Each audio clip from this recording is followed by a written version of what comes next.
ובאותה תפילה אני פשוט הורדתי את הכיפה ואמרתי די לחיים דתיים וכן לחיים אמוניים. אני מאמין באלוהים אבל לא בדת.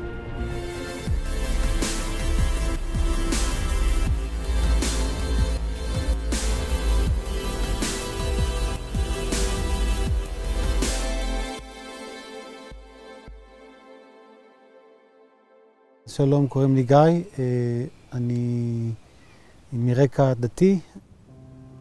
עד גיל 18 שמרתי על כל הלימוד של הרבנים, של המורים, המשפחה, המסורת, הדת, ותמיד מצאתי את עצמי אשם, או תמיד מצאתי שמצד אחד הרבנים מלמדים משהו, ומצד שני הם עושים משהו אחר. כשהסתכלתי על הרבנים שלי וראיתי שאת מה שהם מלמדים הם לא עושים, ושיש הרבה מלחמות של אגו ושל מעמד, זה גרם לי מחשבה אם אני במקום הנכון או לא. כל פעם שאני הייתי קורא את הטקסט, אז ההוא אמר ככה והוא אמר ככה וזה אמר ככה. במקום מה הטקסט אומר. ואז אתה לומד את מה שהם אומרים ולא מה שהטקסט אומר. כשאני הייתי בן 13, שאלתי את הרב שלי, איך יכול להיות שהמשיח יבוא על חמור לבית המקדש? כתוב שהמשיח, הנה מלכך יבוא לך אני ורוכב על חמור, על עיר בין התולות. זאת אומרת, איך יכול להיות שיבוא על חמור? אז הוא לקח את המילה חמור, ואתה יודע, בשביל לעשות את זה אקטואלי להיום, אז הוא שינה את המילה חמור, עשה שורש את המילה חמור, חטא ממרש, כמובן שאי אפשר, ושינה את זה לחומר. לא כתוב חמור, אלא הכוונה לחומר. והוא אמר לי, יש לנו הרבה חומר היום. יש לנו מטוסים, יש לנו מכוניות, הוא יבוא. כמובן שאני אמרתי, מה פתאום? כתוב חמור, לא חומר.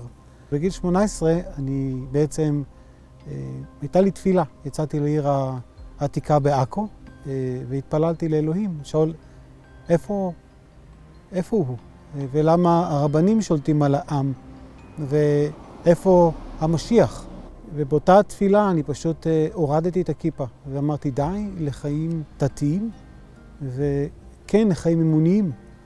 אני מאמין באלוהים אבל לא בדת. ופה יצאתי ממסלול של דת וכמובן התגייסתי והייתי בחיל האוויר. אחרי הצבא שהשתחררתי למדתי ראיית חשבון. בדרך למשרד ניגש אליי איזשהו בחור ונתן לי ספר ביד. הסתכלתי בספר, וכשהסתכלתי על הספר, ראיתי שאני לא רוצה את הספר הזה. אז הסתובבתי אחורה להביא לו את הספר, והבן אדם הזה לא היה שם. אז לקחתי את הספר למשרד ופתחתי אותו, וזאת הייתה בשורה על פי מתי. מתי זה בעצם הספר הראשון בברית החדשה, ובאותו רגע אמרתי, אוקיי, בוא נקרא מהברית החדשה. רק בשביל השכלה. עכשיו אתה מדבר עם בחור, שלימדו אותו, שאפילו להסתכל לכיוון של הברית החדשה, הנשמה שלך תשרף בגיהנום. פתחתי את זה במקום שישוע אומר, אם העין שלך חוטאת, תוציא אותה, אם העין שלך חוטאת, תחתוך אותה, יותר מוטב לך לסבול כאן בארץ ולחיות חיי עולם בשמיים. אז אמרתי, וואו, אם יש משהו בגוף שלי שמנע ממני מלהיכנס למלכות השמיים, אני לא רוצה את זה, וכמובן זה מאוד נגע בי. אז כשאני קראתי את הברית החדשה בגיל 22, והגעתי למקום שישוע הוא עלה על חמור, מיד באותו רגע נפקחו העיניים שלי. כי נזכרתי בשאלה שלי בתור ילד, ואיך יכול להיות שהמשיח יבוא על חמור? הייתי בחדר לבד, קראתי וקיבלתי את ישוע באותו רגע. בדקתי וניסיתי להוכיח, אתה מבין שהוא המשיח.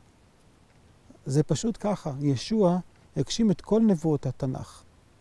כל מה שהתנ"ך, התורה, הנביאים, כתובים, מדברים על משיח, הוא הגשים אותם. וכשאתה קורא את הטקסט בברית החדשה, אתה רואה שזה לא משהו שהוא שובר את התנ"ך, אלא זה משהו שמגשים, זה ממלא. וזה בעצם מה שחסר.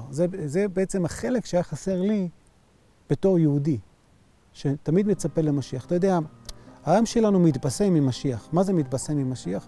הוא אוהב לדבר על משהו שהוא אבסטרקטי. אבל כשזה מגיע למשהו יישומי, לא, זה לא זה, זה כן זה, אבל זה בדיוק העניין מה שקורה עם ישוע, זה. וכשזה זה, אז העם שלנו מתנגד לזה.